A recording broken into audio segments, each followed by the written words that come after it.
Hindi yan. Pag yan sa expressway na nananakbo ng mabilis, ang iinit yan yung gulong. Pero pag mga losong ganyan, ang iinit yan, preno. Kaya kailangan mo rin minsan basahin. Nagugulat nga ako minsan eh. Sabi nila basahin daw yung kasi paahon. Baka daw sumabog.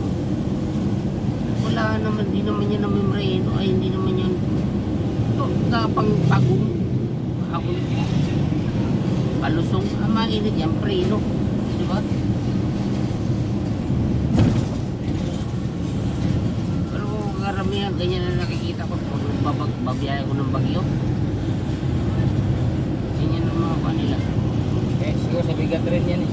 Ha? Bigat. Karga ba? Ano yung gulong? Tingin ko lang ako.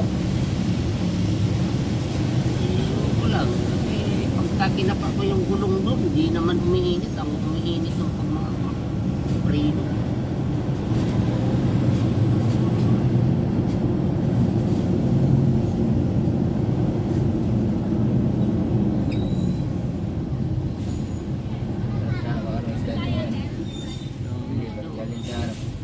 Sarap niyang gulong.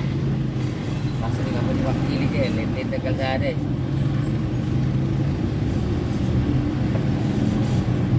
Hindi ako halimbawa nakaplano na ng bibili. Diba? Live pa lang.